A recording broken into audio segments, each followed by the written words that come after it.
El sábado por la mañana es un buen momento para entender la realidad desde un nuevo punto de vista, sin la urgencia de la semana. Las ideas se desarrollan, las voces se escuchan y las preguntas encuentran tiempo. Nube de Palabras. Con Diego Senkman y Carlos Manzoni. Entrevistas con personalidades destacadas sobre los temas que importan, con un enfoque claro, cercano y sin prisa. Nube de Palabras. Hasta las 8 por Now. 97.9. Actualidad, más música pensada para vos.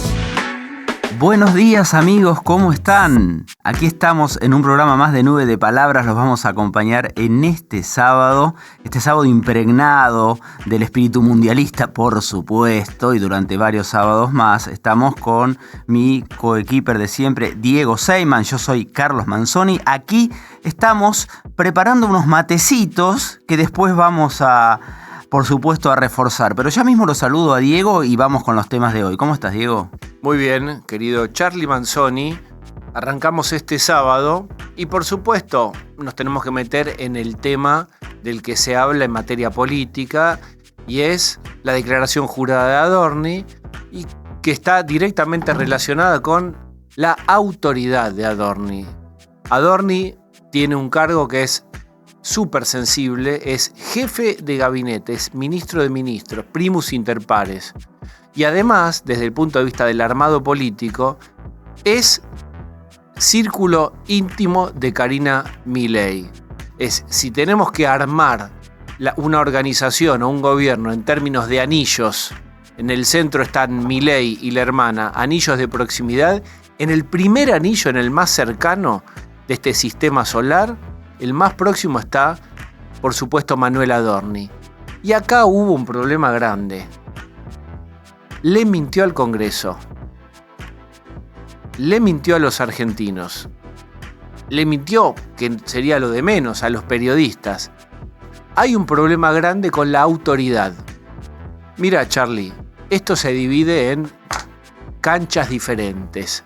Afronta partidos diferentes. Hay un partido que afronta Manuel Adorni, que es el fiscal.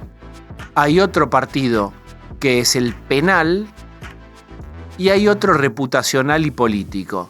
Yo te diría que en el reputacional y político está recontra complicado. Es muy difícil desde el punto de vista reputacional que pueda dar vuelta esta idea instalada en la sociedad, que es: este tipo no nos está diciendo la verdad, no se sabe con claridad el origen de fondos. Quiero decir, salvo el núcleo duro de Milei, que elige creer, en términos de frases del Mundial, elijo creer, ¿te acordás esa frase hermosa del 22? Bueno, el núcleo duro elige creer. Pero después, gente que votó a Milei, y ni hablar gente que no votó a Milei de otro espectro político, transversalmente dice: este tipo no nos dice la verdad. Es decir, lo que era un activo como vocero, como el tipo que transmitía el espíritu, el ADN de la cosa libertaria y de Milei, ese era Manuel Adorni, tiene el boleto picado. Es decir, es un vocero sin autoridad. Esto es si tuviera sobrevida en su cargo político, lo veremos, y por supuesto sus sueños de jefe de gobierno de la ciudad, etcétera, y su proyección política en este momento, después veremos, porque los misterios de la política. En este momento tiene el boleto picado totalmente. Y después está el terreno fiscal y el terreno penal. Vamos a ver qué dice el fisco sobre si puede justificar los bitcoins. Básicamente hay una cosa paradójica que dice Adorni, que yo trabajé 25 años en el sector privado y fui ahorrando en negro.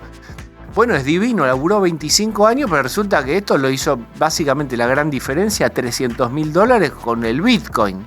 Sí. Es una paradoja de laburaste 25 años, pero el número más grande de los 500 que dijiste que habías ocultado, 300 viene del Bitcoin, no de que agarraste los remos y te fue. No importa, eso sería secundario. Hay que ver qué le dice el fisco, si le manda a averiguar o no le manda a averiguar.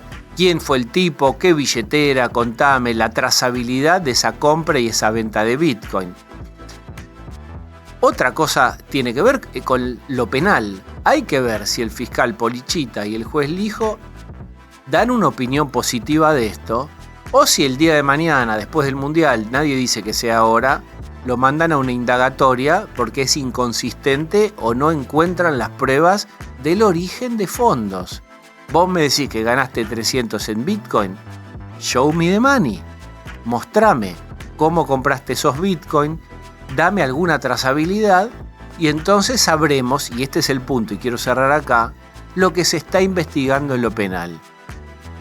Enriquecimiento supuesto, ¿no? Hipótesis. Supuesto enriquecimiento ilícito. ¿Qué quiere decir esto? Y cierro. ¿Ese dinero lo hiciste antes de llegar a la función pública o lo hiciste ya en el cargo? ¿Te enriqueciste en el Estado y con los contactos con el Estado? ¿O la hiciste de antes y la tenías negra y oculta? Entonces, primera gran falta, le mentiste al Congreso. Hay una frase muy fuerte.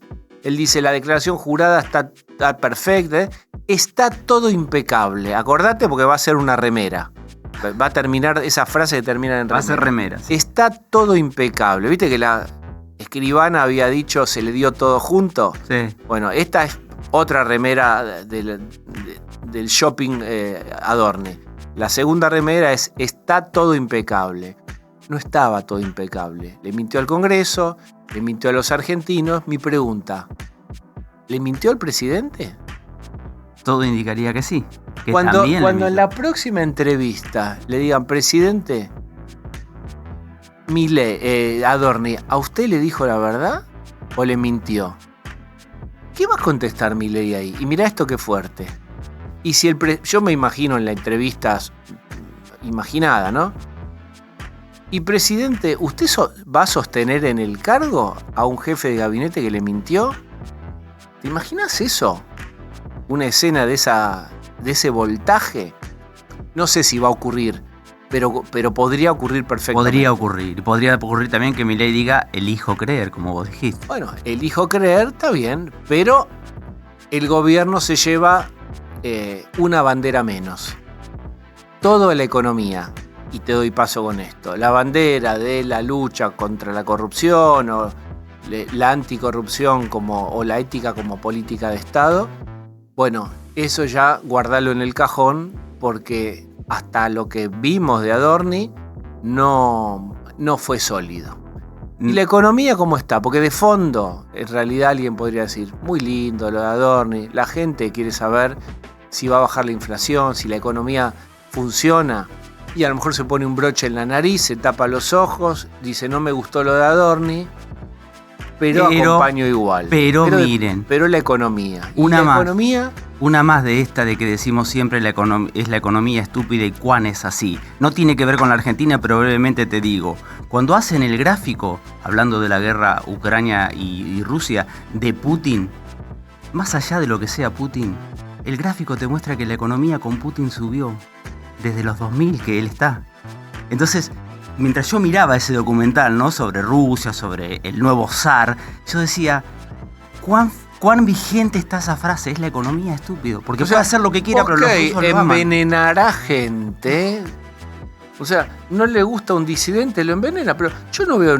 Bueno, no está del todo bien, sí, lo acepto, pero si la economía funciona, bueno, ¿cuánto se envenena por año? ¿2? Bueno. Claro, y el rublo, cuánto se cotiza. Pero bueno, saliendo de este ejemplo para decir que lo central puede ser la economía y lo puede salvar a Milei, vemos de cal y de arena las que tiene esta semana. Por ejemplo, la industria y la construcción, dos motores de la economía, importantísimos para generar empleo, siguen con el famoso movimiento serrucho, Diego, que lo vamos a traducir, es que un mes crecen, un mes caen. Un mes crecen, te entusiasman, un mes caen, decís se cayó todo. Bueno, ni una cosa ni la otra, pero en el promedio planchada.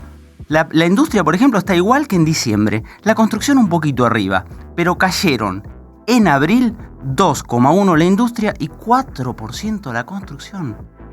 O sea, se comieron todo lo que habían crecido en marzo. Y en eso están, en ese movimiento serrucho. Entonces, no da mucha esperanza de una tendencia de crecimiento y acompañado de eso el crecimiento del empleo, por supuesto, y de la mejora de los salarios. O sea, hay un acomodamiento de la macro en líneas generales. los sectores dinámicos. Exactamente. Son oil and gas, minería y agricultura. Y después hay otros sectores que están viendo si recuperan o están directamente perdiendo. O cómo se reacomodan, en esto que hablamos el sábado pasado con Dante Sica de la destrucción creativa. Lo que vos decís, esto que está planchado estaría peor si no fuera por el agro, por la minería y por la energía. Y una última cortita, que puede ser buena, ¿no? Siempre las notas vienen bien, las buenas notas. Standard & Poor's, la calificadora de riesgo, nos subió un puntito, Diego. Los puso, estábamos en CCC+, y pasamos a B-. Hay que tener muchas ganas de ser optimista con esto, pero eso significa que, bueno, puede bajar más el riesgo país, que ya perforó los 500 puntos, y ellos dicen que las cosas el país en lo fiscal las está haciendo bien. Una chiquitita pero buena. Bueno, ahí está. El sábado tiene otro tono. Nube de palabras, con Diego Senkman y Carlos Manzoni. Por Now, 97.9. Actualidad, más música pensada para vos. Bien, y seguimos acá mateando, como les dijimos y como les prometimos, vamos a profundizar en el tema del mate, de la yerba, de lo que está pasando, de lo que ha cambiado. Vos te acordarás, Diego, cuando nosotros éramos chicos, allá lejos y hace tiempo, había pocas variedades, quizá teníamos 1, 2 yerbas, ya las sabíamos de memoria. Ahora hay un montón, una multiplicación, y además también se ha hecho un poco esto del sibarita de la yerba, ¿no? Las yerbas premium y demás. Vamos a hablar de este tema con un especialista, con Alfredo Sainz, periodista del diario La Nación. Como les dije, periodista en el tema negocios, en marcas, un hombre que la tiene súper clara. ¿Qué tal, Alfredo? ¿Cómo estás? Buenos días. ¿Qué haces, Charlie? ¿Cómo andás, Diego?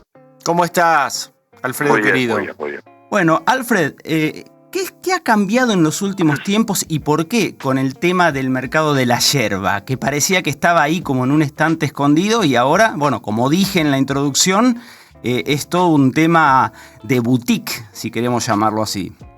Sí, te digo, cambió muchísimo el mercado de la yerba, que no es un negocio más para Argentina, te digo, es una categoría que está presente en el 90% de los hogares argentinos, con lo cual te habla de una penetración histórica y difícil de comparar con otros productos, digamos, es de esas de los, está seguro en el top 3 de productos más consumidos, más presentes en los hogares argentinos.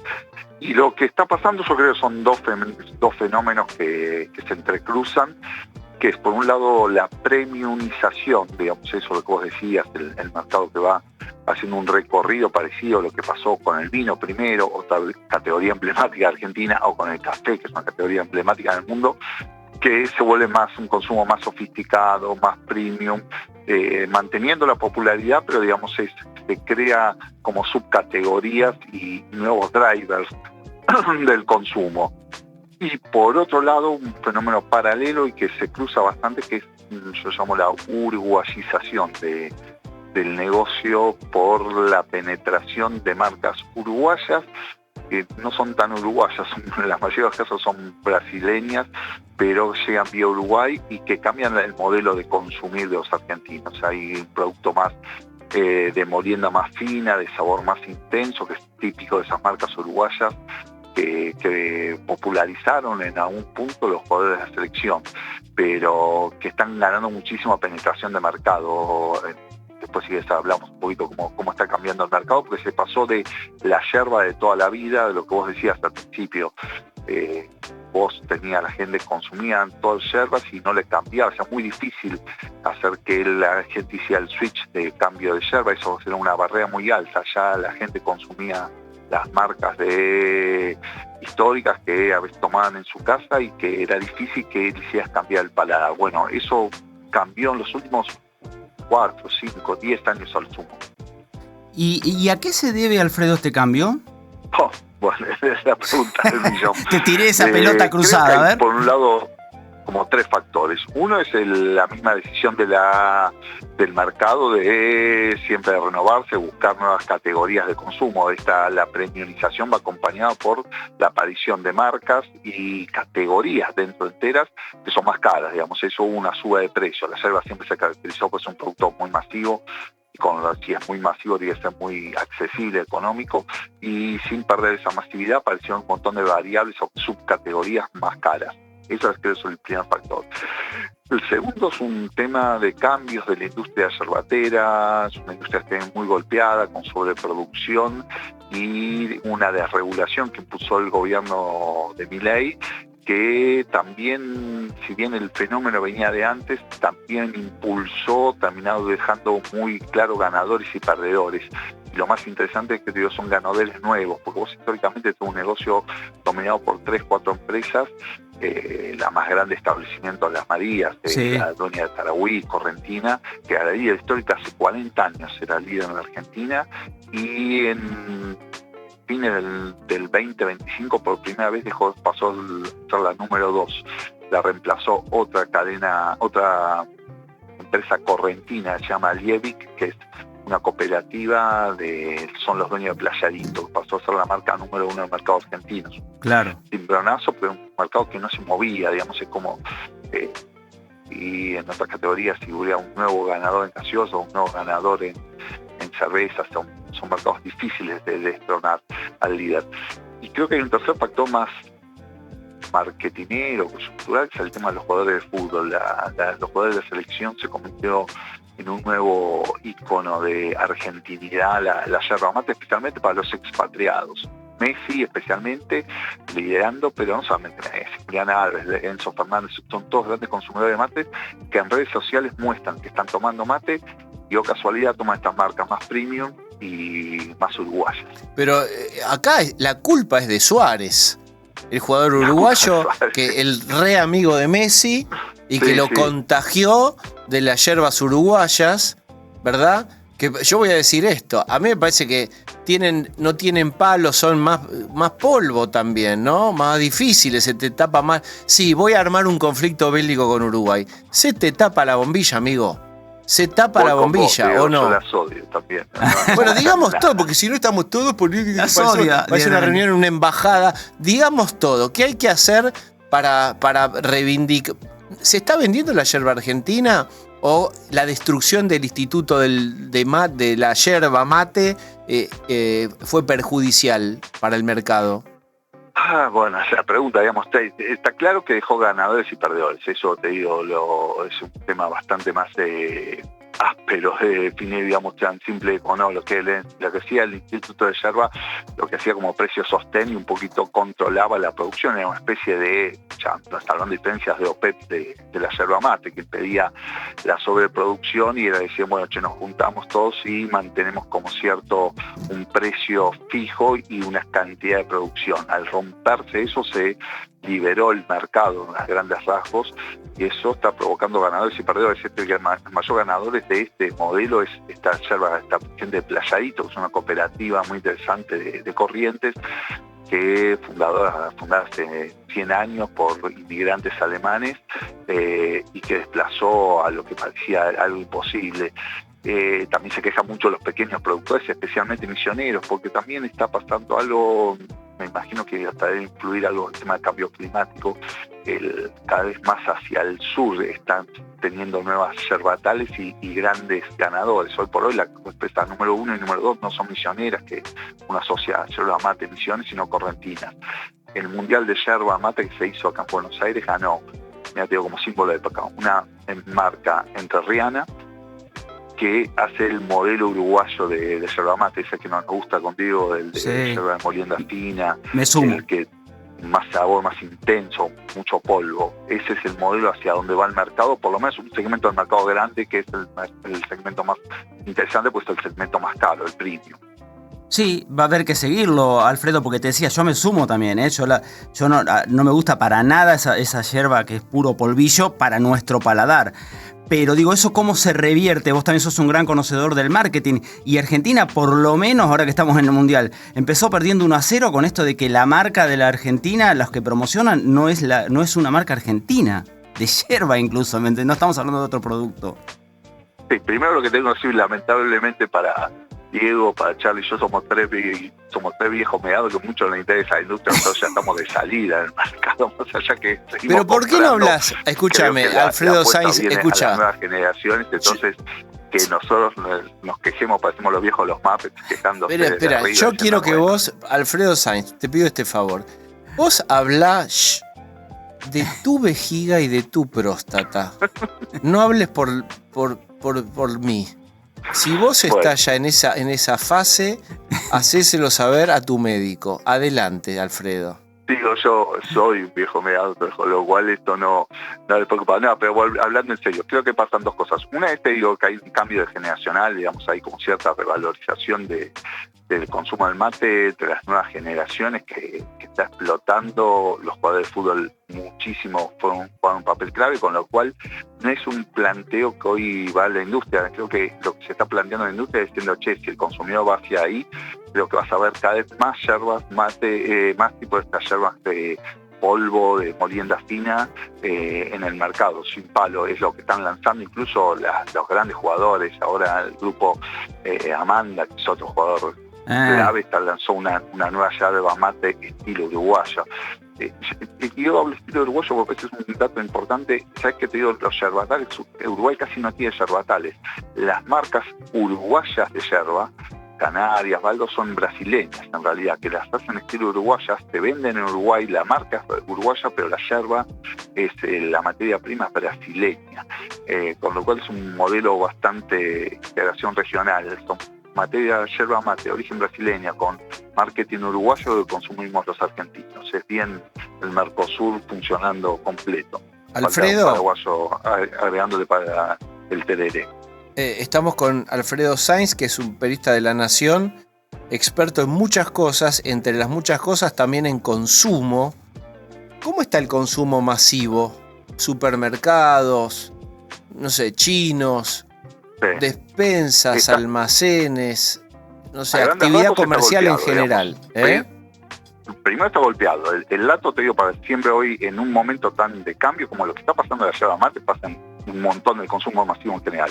El dato para saber cómo está el consumo, lo mejor para mí siempre es, te digo, es ver la recaudación, el IVA de GI. Carly lo sabe mucho, lo vi eso, cayó 3% en abril, mayo, con lo cual primero te digo está golpeado, pero dentro está golpeado hay ganadores y perdedores. Los que están sufriendo más es claramente las grandes superficies, los supermercados, porque hay un vuelco hacia la cercanía. Es un fenómeno que en todo el mundo se estaba dando hace mucho. Hace 20 años se viene hablando de muerte del hipermercado, pero lo que pasó acá, que en el medio aparecieron los controles de precios cuidados, todo ese tipo de políticas impulsadas por los gobiernos, que lo que hacían era favorecer a las grandes cadenas de supermercados, porque vos si tenías el precio cuidados, lo que hacía era que lo encontrabas únicamente en el supermercado y no en el chino. Al terminar con el cambio de gobierno, está como un resurgimiento del comercio de cercanía. Hoy el chino, si vas a comprar, y Diego, Charlie lo saben, si vas a comprar ya no hay más esa diferencia en clic violenta que existía entre el supermercado y el chino, que te obliga a decir, bueno, por un producto voy al almacén o voy al chino, pero si tengo que comprar 5 productos me hago 2 cuadras más y la diferencia de precio lo vale. Ahora ya están casi empatados, con lo cual hay un resurgimiento de la cercanía. Pero espera, Alfredo, ¿y cómo logra el chino o el almacén empatarle al supermercado, que se supone que compra volumen y debería poder comprar más barato a los proveedores? Y hay una cuestión que se llama negro, menores costos vía venta en negro, no paga todos los impuestos, el tema de impuestos al trabajo, digamos, el chino te trabaja, o el almacén te trabaja toda la familia, con lo cual tenés menos costos de empleados. Hay un montón de costos que con razón se quejan las grandes cadenas de supermercados de el canal tradicional que se le dice al almacén o al chino, tiene un nivel de informalidad mucho más alto, con lo cual ahí terminan empatando esa pérdida de volumen. La ganancia que tiene la gran superficie por compra por volumen se ve compensado bastante, no te digo todo, pero bastante, por estos ahorros no siempre muy de acuerdo con la ley que tiene el canal informal, es algo histórico. Yo creo que además influyen a ese factor que está el fin del precio, cuidado de los controles de precios, que es importante. creo que se suman dos cosas más. Uno es el tema de cambios de hábito. Es verdad, cuando el gobierno te dice, che, la gente está comprando más online, no alcanza para explicar la caída total de las mediciones, pero sí hay una parte, hay una migración de ciertos clientes que compraban en el supermercado que ahora compran vía digital en las plataformas de los supermercados o en las plataformas de estilo pedido ya rápido. Y el tercer factor, que creo que también influye mucho, es con el tipo de cambio muy apreciado, por no ser retrasado el tipo de cambio, lo que vos estás pasando es que crece el contrabando. Eso es histórico con este gobierno o con cualquier otro. Cuando vos tenés dólar barato, hay un cierto incentivo al contrabando de países limítrofes, productos de Bolivia, de Paraguay, de Brasil, que están penetrando en las fronteras, porque en otros países son más baratos, entonces le conviene al mayorista de Encarnación venderle a Posadas y después está ahí a todo el mundo, al mayorista de Asunción vender en Formosa, y así de toda la región tenés como una penetración capilar que es importante. Si vas al chino, yo vivo en Olivos, en el chino de Olivos encontrás a estos productos, cervezas chilenas, cervezas brasileñas, pero no son falsificadas. Son productos que llegan de contrabando, no sé cómo terminan en Olivos. Bien. Bueno, Alfred, muchísimas gracias. Está clarísimo. Y nos vamos a ir rápidamente antes de que nos invadan las hierbas con polvillo que no nos gustan. Nos vamos a hacer acopio de la otra, la tradicional, la que tomamos siempre. Te mandamos un abrazo grande. Ya nos invadieron, Charlie. Bueno, pero algunas quedan de las otras. Bueno, muchísimas gracias, Alfredo. Chao, chicos. Nos vemos. Abrazo. Fue Alfredo Sainz, periodista del diario La Nación. El sábado abre preguntas. Nube de palabras. Con Diego Senkman y Carlos Manzoni. Por Now 97.9. Conversaciones que se toman su tiempo. Nube de palabras. Con Diego Senkman y Carlos Manzoni. Por Now 97.9. Actualidad más música pensada para vos. Vamos a hablar ahora, Charlie, con Rosendo Fraga. Vamos a dar una panorámica, vamos a hacer una panorámica junto a él de todo esto que pasó. Nos referimos a la declaración jurada de Adorni, el impacto político que puede tener, si su reputación queda definitivamente dañada o si tiene recuperación y cuál es el impacto general. Hola, Rosendo, ¿cómo estás? ¿Cómo te va, Diego? Gracias por llamarme. ¿Cuál es tu apreciación sobre lo que presentó Adorni y las consecuencias? Bueno, mira, una palabra, negativo. Es decir, esto al gobierno le resta y no le suma.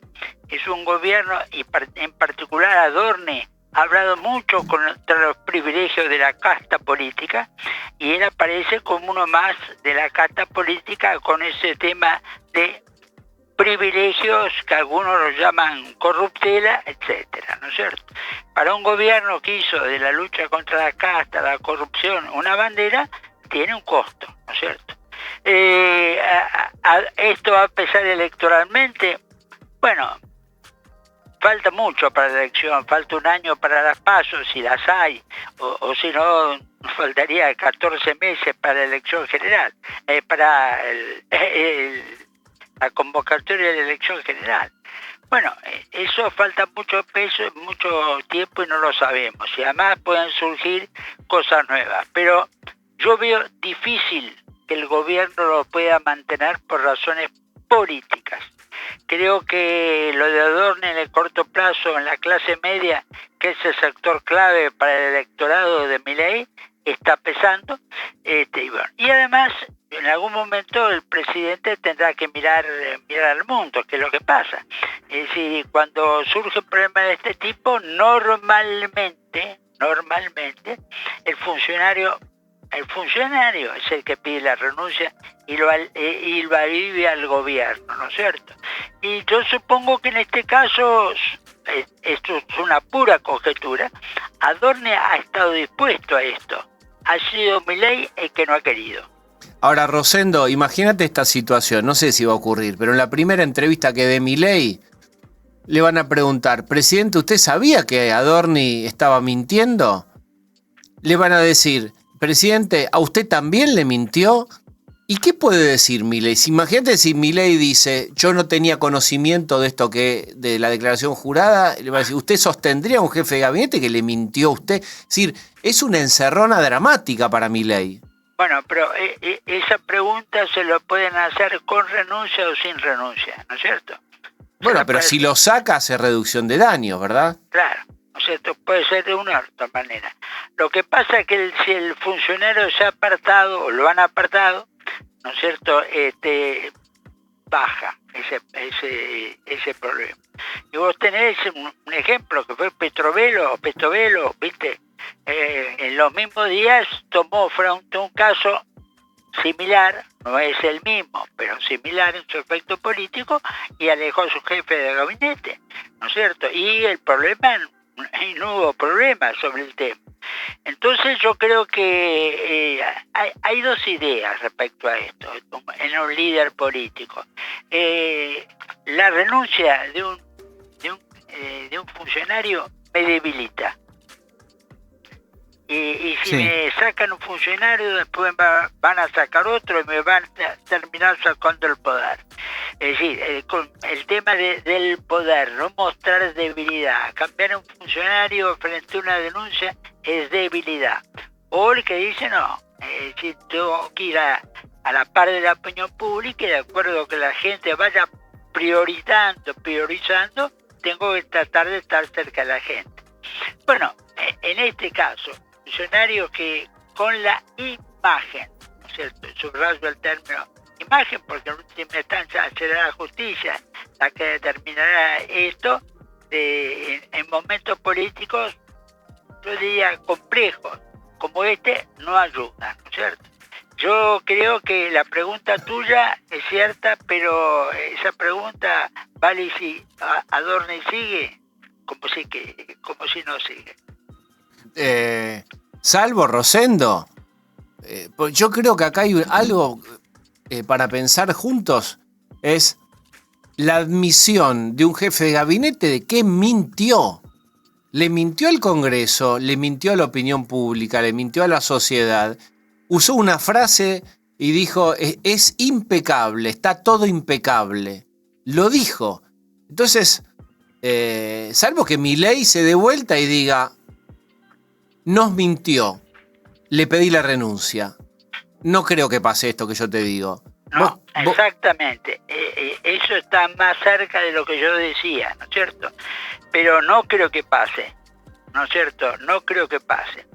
Mira, yo siempre he dicho los líderes políticos, ¿no es cierto?, cambian de ideología por circunstancias, ¿no es cierto?, conveniencia, etcétera. Lo que no cambian es de personalidad. Eso que decimos, Milei no lo va a hacer, porque eso va en contra de su personalidad como líder político. Él enfrenta, nunca retrocede en lo grande. Entonces, toma esto como una batalla central. No es la única batalla central que ha creado. Rosendo, ¿y cuánto puede pegar en la línea de flotación de los votantes de Milei? Ya no hablemos de los contra porque no necesitan un Adorni para votarle en contra en las próximas elecciones, pero bueno, a su caudal de votos, ¿cuál es tu análisis de si esto puede pegarle fuerte? Hablábamos en un principio cuando iniciamos el programa con Diego que muchas veces la economía puede llegar a prevalecer en caso de que le fuera muy bien de acá a las elecciones, ¿no? Y tapar un poco estos escándalos, pero ¿cuánto crees vos que le puede socavar? Bueno, depende si la economía está muy bien, está regular o está mal, ¿no es cierto? Yo te diría que si está regular, lo afecta. ¿En dónde afecta? Mira, hay un segmento social que lo vimos en la calle la semana pasada, que fue el sepelio, ¿no es cierto?, del Indio Solari. Lo vimos también con reclamos por la chica asesinada y abusada en Córdoba.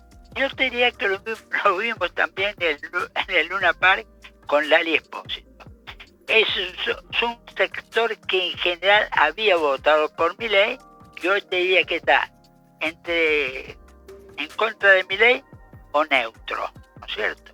Y ese sector es donde que puede votar en una dirección o en otra dirección. y en la juventud creo que se está marcando esa posición.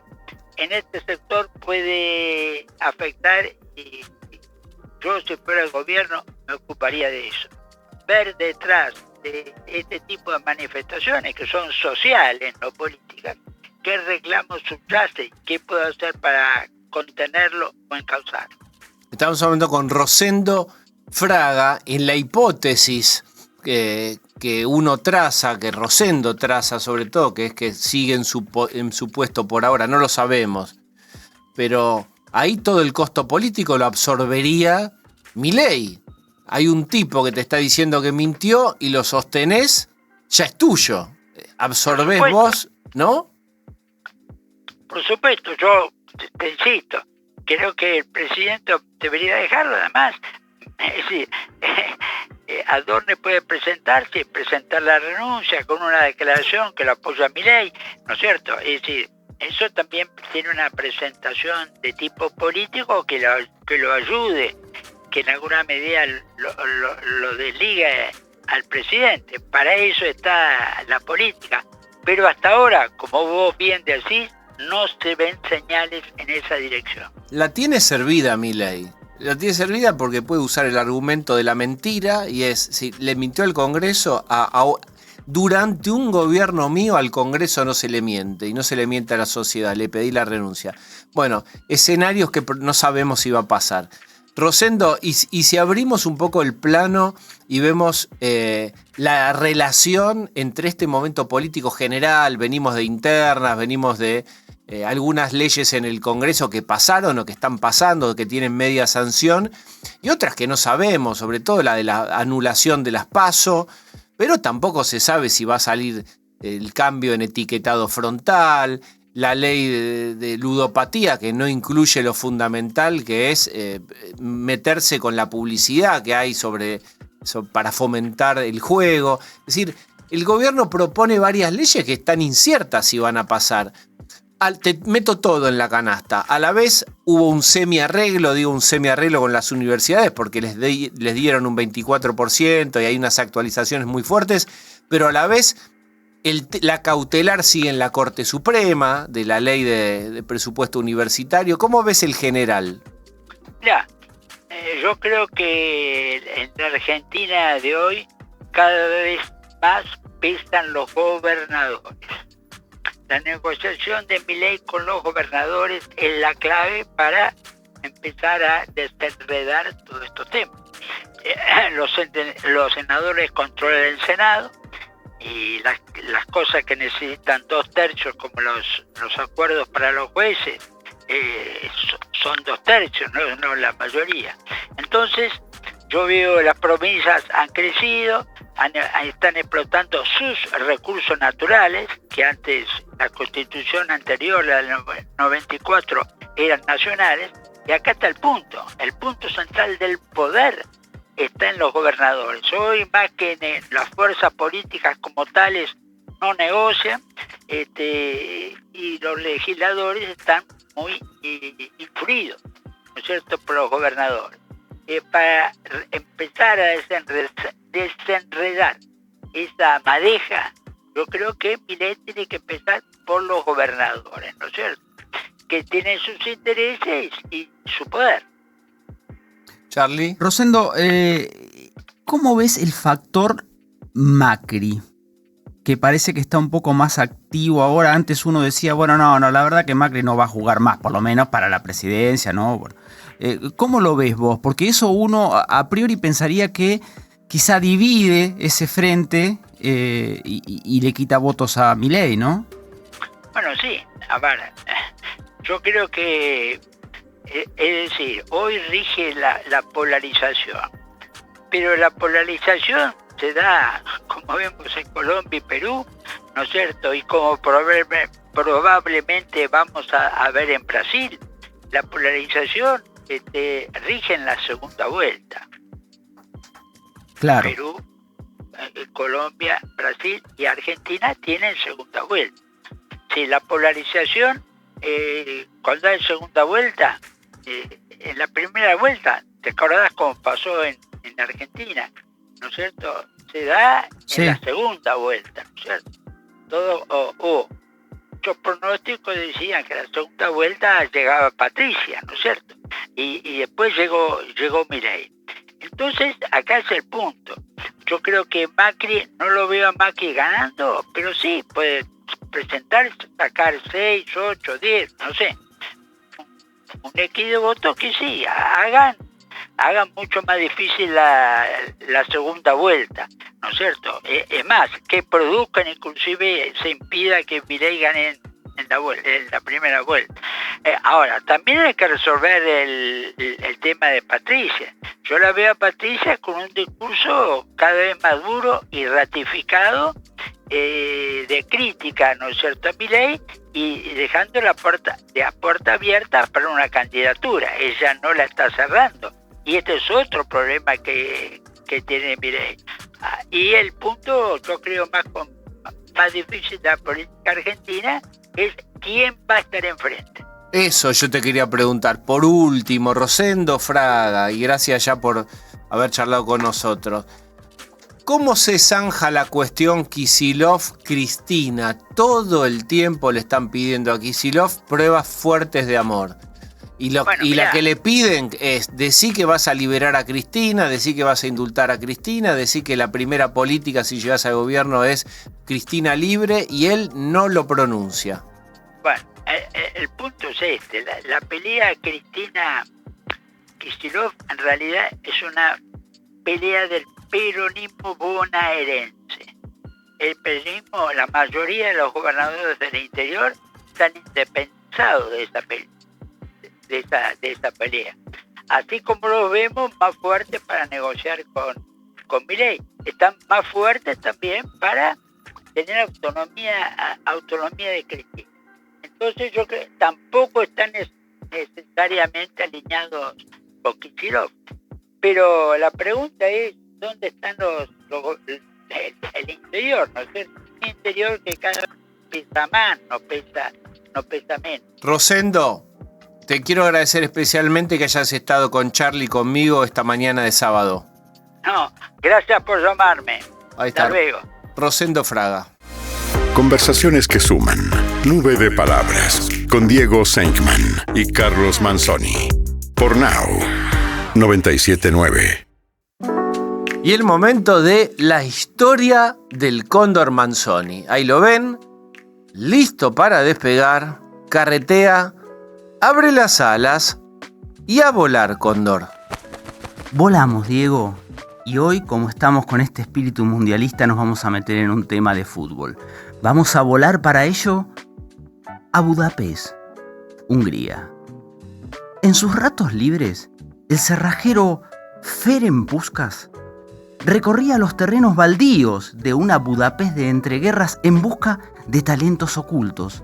Entre estos diamantes en bruto que corrían detrás de una pelota estaba su hijo, llamado igual que él, que 20 años después maravillaría al mundo junto con otros chicos salidos de esos mismos picaditos y agrupados en la selección de Hungría.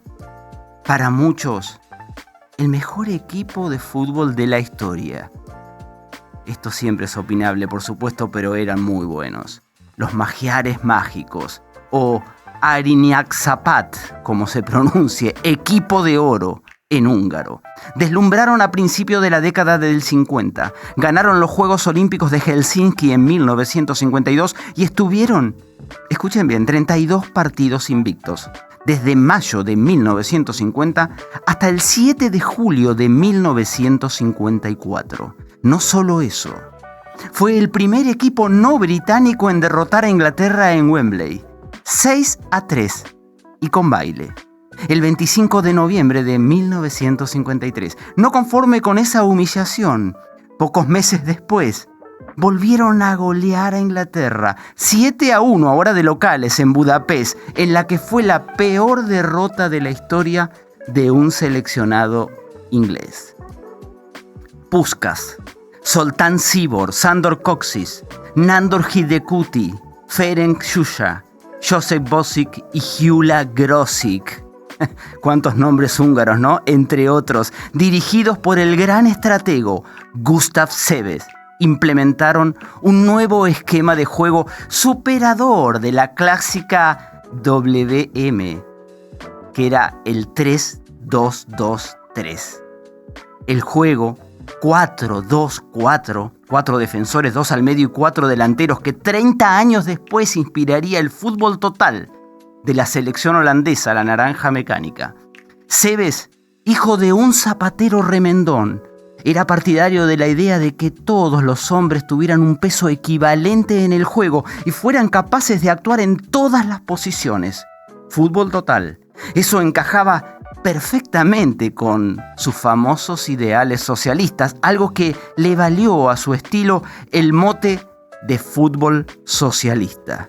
Sobre la base de los clubes Honvéd y Franja Roja, algo así como los Boca River de Hungría, Seebeck configuró meticulosamente un sistema táctico en torno a la figura de sus mejores jugadores, constituyendo una majestuosa sociedad ofensiva con Puskás.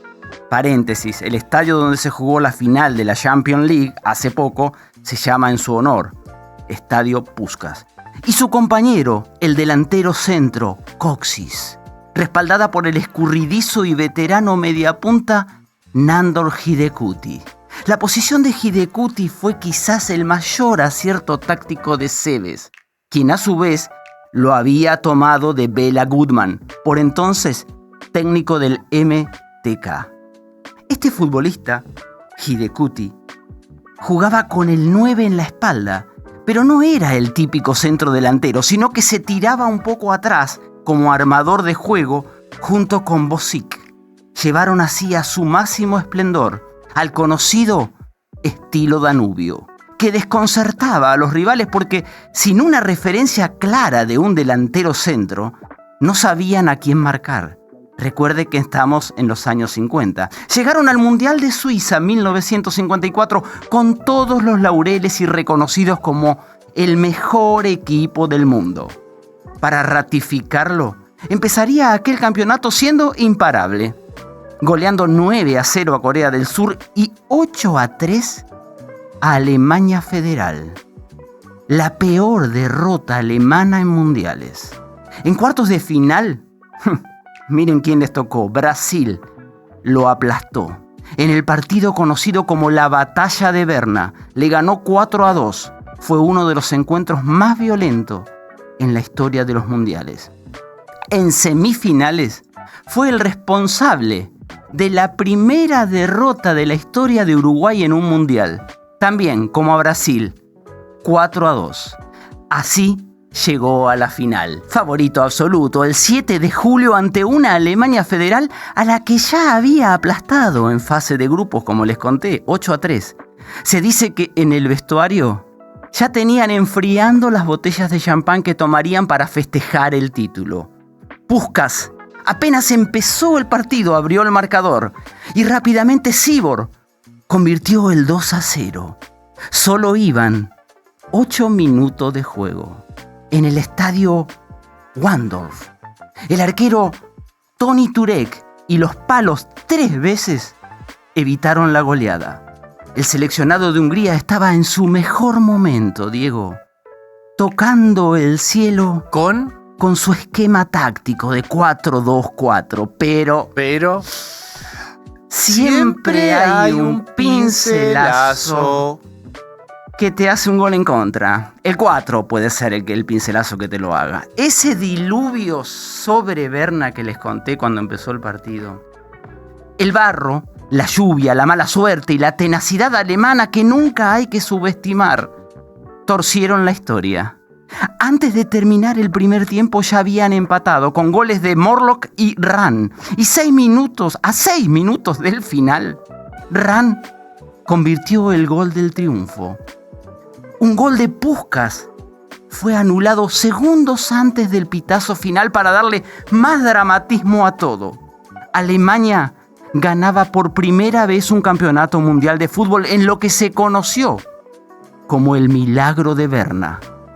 Algunos atribuyen gran mérito de este triunfo alemán y derrota húngara al entrenador germano, un viejo zorro que urdió una estrategia ganadora, contrarrestó la táctica húngara, se dejó ganar en la fase de grupos para esquivar a los rivales más duros y llegar físicamente a la final mucho mejor que Hungría, que le habían tocado todos los peces gordos.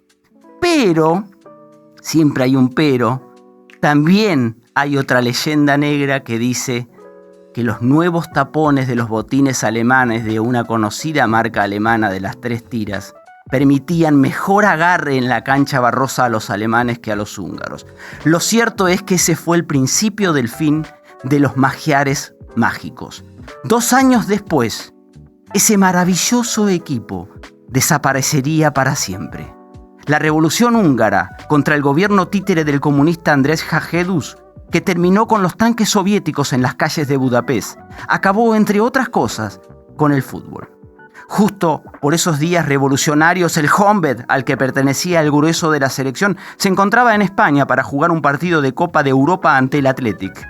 Al surgir la revolución, las grandes estrellas decidieron no volver más a su país. Así, jugadores como Puskás, Sibor y Kocsis desertaron para evitar las consecuencias de la revolución, dejando para siempre la selección húngara y poniendo punto final a esa generación dorada. Un monumento en su honor recuerdan a quienes pasan por la ciudad húngara de Szeged, la tercera de Hungría, que alguna vez existió allí lo que se conoció como el equipo de oro, los magiares mágicos. Gran historia, como todos los sábados, de El Cóndor Manzoni. Y a cerrar, Cóndor. Cerramos nuestro vestuario, por supuesto. Muchísimas gracias a los amigos de Silmar Producciones que nos acompañan aquí en Nube de Palabras. Gracias a Luca Ríos en la musicalización. A Hernán Acosta, por supuesto, en la puesta en el aire. Y muchas gracias a Martín Fernández Madero en la producción. A ustedes, amigos, les decimos hasta el sábado que viene. Aquí estaremos a las 7 de la mañana. Por supuesto, Diego Saiman y quien les habla, Carlos Manzoni. Voces que dejan huella. Nube de Palabras. Con Diego Saiman y Carlos Manzoni. Por Now 97.9.